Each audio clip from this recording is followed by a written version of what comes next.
साल था 1870। बंगाल की सड़कों पर टांगे चलते थे, घरों में लालटेन जलती थी। ना सीसीटीवी और ना ही फॉरेंसिक लैब और ना ही किसी को पता था कि सीरियल किलर भी कोई चीज होती है। लेकिन कोलकाता के मानिक तला में एक बंद पड़े मकान के पीछे कुछ ऐसा पक रहा था जो इंडिया की क्राइम हिस्ट्री में पहली फीमेल सीरियल किलर की कहानी बनकर सामने आने वाला था।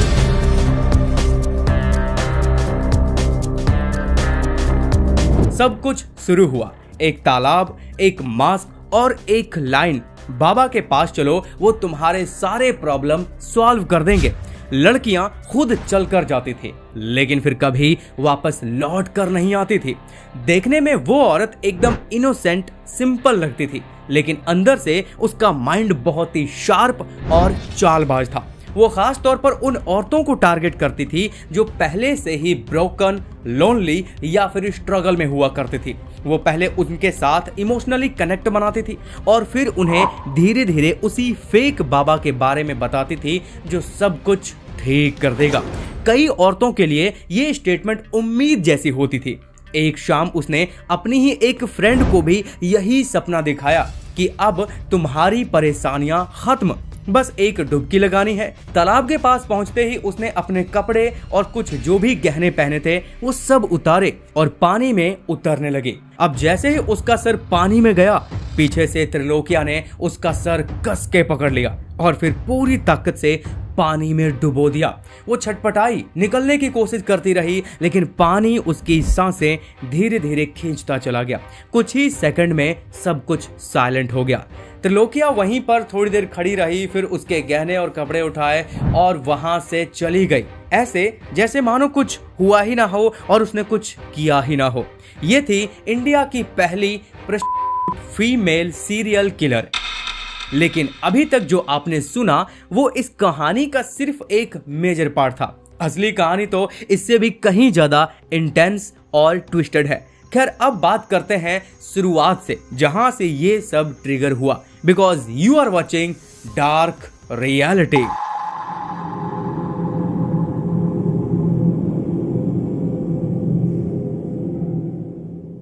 वेल गाइज, वीडियो में आगे बढ़ने से पहले चैनल को सब्सक्राइब करके बेल आइकन ऑन कीजिए, बिकॉज आप लोग वीडियो में खो जाते हैं और फिर सब्सक्राइब करना भूल ही जाते हैं। तो चलिए इंटरेस्टिंग वीडियो में अब आगे बढ़ते हैं। साल था करीब 1855। लोकेशन पश्चिम बंगाल का एक छोटा सा गांव। वहीं एक ब्राह्मण के परिवार में एक लड़की ने जन्म लिया था। नाम था तारनी। उसका बचपन सिंपल था, जैसे हर गांव की लड़की का होता है, पर उस दौर की हकीकत कहीं कड़वी थी, जब लड़कियों के लिए सपना देखना जैसे बैन सा था। बस 13 साल की उम्र में बात शुरू कर दी जाती थी शादी की, और लड़का 60 साल का अधेड़ उम्र का आदमी। पैसे भले ठीक ठाक, पर उम्र इतनी कि वो उसके दादा जैसा लगता था। तारनी ने यहाँ पे कुछ भी नहीं कहा। वो कहती भी कैसे, उसके पास कोई चॉइस तो नहीं थी, थे तो बस हालात, और उसी से उसे डील करनी थी। रिवाज के मुताबिक उसकी शादी हो गई, लेकिन शादी के कुछ समय तक बाद भी वो मायके में रही। लेकिन इससे पहले कि वो समझ पाती कि ये रिश्ता क्या है, ये शादी क्या होता है, 2 साल के अंदर ही ये खबर आती है कि उसका वो पति अब इस दुनिया में नहीं रहा। अब तारनी सिर्फ 15 साल की उम्र में विधवा बन चुकी थी। जिंदगी एक बंद कोठरी जैसी लगने लगी थी। ना बाहर चैन था, ना घर में कोई कंधा। इतनी उम्र में वो अकेलापन, शर्म और तिरस्कार के बीच फंसी हुई थी। और उसी वक्त उसकी लाइफ में एक औरत आई। बातों में मिठास, चेहरे पर भरोसा। उस औरत ने तारनी के दर्द को समझा, उसे सहारा दिया और धीरे धीरे उसके अंदर भरोसा भर दिया। लेकिन वही भरोसा उसकी सबसे बड़ी गलती बनने वाला था। और उस औरत ने कहा, कोलकाता चलो, वहां काम मिलेगा। नई शुरुआत होगी, पर सच्चाई कुछ और ही थी। वो औरत एक देह व्यापार गैंग से जुड़ी हुई थी और तारनी को सीधे सोनगाछी में बेच दिया गया, कोलकाता का सबसे बड़ा रेड लाइट एरिया। अब वो तारनी नहीं रही, बल्कि अब उसका नाम था त्रिलोकिया। एक नया नाम, नई पहचान, और पहली बार किसी ने उसकी कीमत लगाई थी। साल था 1868। त्रिलोकिया उम्र करीब अब 25 से 26 साल रही होगी। खूबसूरती और एटीट्यूड ऐसा कि बाकी लड़कियों से वो अलग दिखती थी। दूर दराज से क्लाइंट्स आते थे, दिल ही नहीं जेबें भी खाली करके लौटते थे। उसने तेजी से पैसा कमाया, गोल्ड खरीदा और अब वो बस एक पीड़ित लड़की नहीं थी बल्कि कोठे की कमाई का सबसे बड़ा सोर्स बन चुकी थी। लेकिन बाहर की चमक के पीछे एक खालीपन भी था। उसी खालीपन में उसकी एक लड़के से मुलाकात हुई। वो कोई कस्टमर नहीं था, बस आसपास के कामों के काम को लेकर ही उसका आना जाना वहां पर होता था। बातचीत हुई, लड़के ने त्रिलोकिया को उम्मीद दी, बोला हम यहाँ से निकलेंगे, एक नई लाइफ शुरू करेंगे, तुम्हारे गहने बेचकर दुकान खोलेंगे, फिर शादी, बच्चे और एक सिंपल खुशहाल जिंदगी। त्रिलोकिया को पहली बार लगा कि कोई उसे उसकी बॉडी से हटकर भी देख रहा है। साल 1869 के एंड तक त्रिलोकिया अब पूरी तरह से उस लड़के के ऊपर बिलीव कर चुकी थी। उसने अपने पास रखे हुए हर कीमती सामान, गहने, कैश, यहाँ तक कि पूरा भरोसा भी उस पर लुटा दिया और बिना पीछे देखे उसके साथ एक दिन भाग गई। उसे लगा कि वो सिर्फ एक वर्कर नहीं बल्कि एक वाइफ बनने जा रही है, एक नॉर्मल औरत जिसे बस प्यार चाहिए था। लेकिन त्रिलोकिया को नहीं पता था कि जिस रात को वो आजादी समझ रही थी वो असल में कुछ और ही बनने जा रहा था। भागने के बाद वो कई दिनों तक अलग अलग जगहों पर छिपते रहे। त्रिलोकिया की आंखों में अभी भी उसके प्रति खूब भरोसा था, लेकिन उस लड़के के नजरों में सिर्फ लालच भरा हुआ था। कुछ दिन बाद उसने कोलकाता के एक और रेड लाइट एरिया में जाकर बहाने से एक ब्रोकर को उसे बेच दिया। जब त्रिलोकिया को इस सच्चाई का सामना करना पड़ा तो वो टूट गई।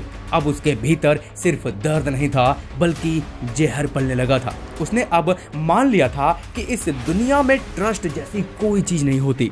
प्यार एक झूठ है और इस झूठ का बदला उसे अब अपने हिसाब से लेना होगा और इसीलिए अब वो पीड़ित नहीं बल्कि एक प्लेयर बनना चाहती थी।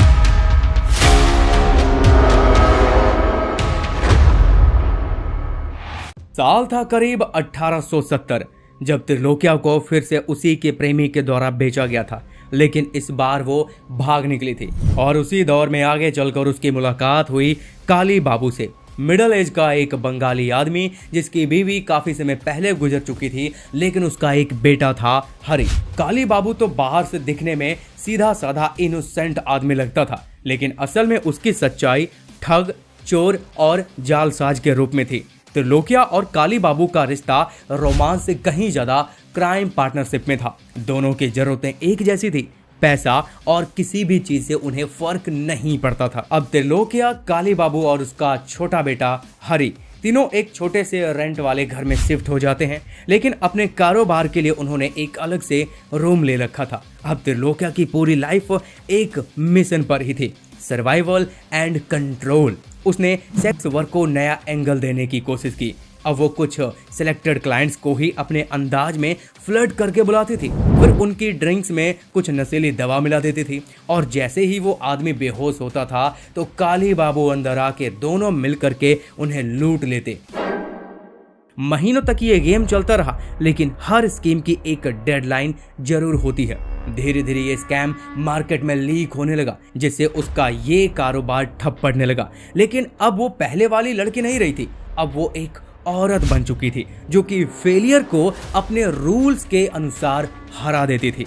फिर त्रिलोकिया और काली बाबू ने प्लान बदल दिया और ठगी का अगला फेज शुरू कर दिया, फेक मैरिज स्कैम। उन्होंने कोठे से एक यंग अट्रैक्टिव लड़की को चुना, उसे फेक आइडेंटिटी दी, नकली माँ बाप, नकली बैक स्टोरी, पर्सनालिटी को पूरी तरह से ट्रांसफॉर्म कर दिया और फिर पास के गांव के ही एक रिच फैमिली में उसका रिश्ता तय किया गया। उस वक्त बंगाल के रिवाज के मुताबिक दहेज लड़के वालों की तरफ से ही दिया जाता था। शादी धूमधाम से हुई, लड़की ससुराल पहुंची। फिर एक हफ्ते बाद लड़की ने कहा मुझे मायके जाना है, अपने माँ बाप से मिलना है। ससुराल वालों ने ट्रस्ट किया, गहने, कैश, गिफ्ट वगैरह दिए। अब जैसे ही त्रिलोकिया और काली बाबू के पास वो पहुंची, यानी उसके फेक माता पिता के पास, तो तीनों वहां से गायब हो गए और यही प्लान उन्होंने 4 से 5 बार रिपीट किया। हर बार नया नाम, नई लड़की, नया गांव, लेकिन स्क्रिप्ट वही होती थी। पुलिस का सिस्टम कमजोर था, आईडीज का कोई सॉलिड प्रूफ नहीं होता था और तब तक बहुत देर हो चुकी होती थी। 1872 जब त्रिलोकिया और काली बाबू को ये तो समझ में आ चुका था कि फेक मैरिज और डॉरी स्कैम्स अब ज्यादा टाइम तक नहीं चलने वाला, क्योंकि वो कई बार पकड़े जाते जाते बचे थे। गांव में लोग उसे पहचानने लगे थे। अब उन्हें एक ऐसा रास्ता चाहिए था जो लंबे टाइम तक सेफ रहे और प्रॉफिट भी ज्यादा दे सके। यहीं से उन्होंने एंट्री ली सबसे घिनौने धंधे में, यानी वो काम जिसकी वजह से त्रिलोकिया उस कोठे तक पहुंची थी। और अब उसने भी मोटा पैसा कमाने के लिए वही जरिया अपनाया। यहाँ पर उसने टारगेट किया पुअर बैकग्राउंड वाली लड़कियों को, जिसके माँ बाप शहर में काम या सेवा के नाम पर मौके तलाशते रहते हैं ताकि उनका भी कुछ प्रॉफिट हो सके, उन्हें कोई काम मिल सके। लेकिन यहाँ पे उनकी कमजोरी का वो फायदा उठाती है। त्रिलोकिया अपने स्वीट टॉक्स और अपनी झूठी चिंता से उनका भरोसा जीतती है। कहती है आपकी बेटी को अच्छे घर में काम मिलेगा, पैसा मिलेगा, रहना खाना फ्री होगा। लेकिन सच तो ये था कि उन लड़कियों को वो सोनागाछी जैसे रेड लाइट एरिया में भेज देती थी। कभी कभी उन्हें फॉल्स मैरिज के नाम पर भी ऐसे लोगों को सौंप देती थी जो सिर्फ बायर्स होते थे। 3 साल में उन्होंने 15 से भी ज्यादा लड़कियों को टारगेट किया था और परिवार को कुछ पता भी नहीं चल पाता था। मिसिंग रिपोर्ट फाइल तक नहीं होती थी, क्योंकि उस समय पुलिस ऐसे केसेस में ऑलमोस्ट नो एक्शन लेती थी। 1874 की शुरुआत में काली बाबू ने फिर से एक चाल चली। इस बार टारगेट था एक ज्वेलर मर्चेंट जो गांव में घूम घूम कर गहने वगैरह बेचा करता था। उसने डिलीवरी के लिए अपना एक नौकर भेजा काली बाबू के यहाँ, क्योंकि काली बाबू ने ऑर्डर किया था। उसने ज्वेलर तो उससे ले लिए, लेकिन जब सामने से उसने पेमेंट मांगी तो उसके साथ गुस्से से हाथापाई करने लगा और उसका गेम ओवर कर दिया। और उसका पता ना चल पाए इसीलिए उसने पुराने किराए के मकान के नीचे उसे दफन कर दिया, जो कि सिर्फ इसी काम के लिए लिया गया था। कुछ दिन सब कुछ नॉर्मल रहा, लेकिन जब नौकर नहीं लौटा, मर्चेंट पुलिस को इन्फॉर्म किया। फिर पुलिस हरकत में आई, इन्वेस्टिगेशन शुरू हुई और तहकीकात के बाद उसके घर के नीचे की खुदाई हुई तो वहां पे नौकर की बॉडी मिली। गले पर रस्सी के निशान, बॉडी काफी सड़ चुकी थी। पुलिस को पहली बार काली बाबू और त्रिलोकिया के सीरियस क्राइम का शक हुआ। काली बाबू अरेस्ट हुआ पर उसने कुछ एक्सेप्ट ही नहीं किया। लेकिन एविडेंस इतना क्लियर हो चुका था कि कोर्ट ने उसे फांसी की सजा दी। 1875 में काली बाबू का दी एंड हो गया। लेकिन त्रिलोकिया फिर भी बच गई, क्योंकि उसके खिलाफ कोई भी डायरेक्ट प्रूफ नहीं था। त्रिलोकिया अब पूरी तरह से अकेली थी, न घर, न पैसा, न कोई भरोसेमंद इंसान। उसे लगा कि जिंदगी फिर से हाथ से फिसल गई है। लेकिन अब वो पहले जैसी तो नहीं रही थी। अब वो एक ऐसी औरत थी जिसने सिर्फ 2 बातें सीखी थी: भरोसा मत करो और जो चाहिए वो खुद ले लो। उसने अपनी कुछ चीजें बेची और एक निचले इलाके में छोटा सा रेंट रूम लेके रहना शुरू किया। फिर यहीं से गेम बदलना उसने शुरू किया। त्रिलोकिया लोगों के सामने अब एक नई कहानी रखना शुरू करती है कि एक बाबा है जो तुम्हारे सारे दुख दूर कर देंगे। बस एक पवित्र डुबकी लगानी होगी और फिर उन्हें मनिकतला के एक सुनसान तालाब में लेकर के जाती है, जिसकी बात हम स्टार्टिंग में ही कर चुके हैं। 3 साल में इस काम को उसने कम से कम 5 बार दोहराया। लेकिन अब इसका अंत भी तो होना था, जो कि 1878 की एक और शॉकिंग शाम थी। त्रिलोकिया ने इस बार अपनी ही एक पुरानी दोस्त को टारगेट किया, जो कि वो औरत भी इमोशनली ब्रोकन थी। उसे लगा कि शायद बाबा उसके सारे दुख दर्द दूर कर देंगे। त्रिलोकिया ने वही पुरानी लाइन दोहराई, एक मेरिकल बाबा है, बस एक डुबकी और सारे दुख खत्म। औरत ये बात सुनकर के मान गई और दोनों पहुंचे वहीं वीराने घर के पीछे तालाब के पास। अब औरत ने ज्वेलरी उतारी, कपड़े साइड में रखे और धीरे धीरे पानी में उतरी।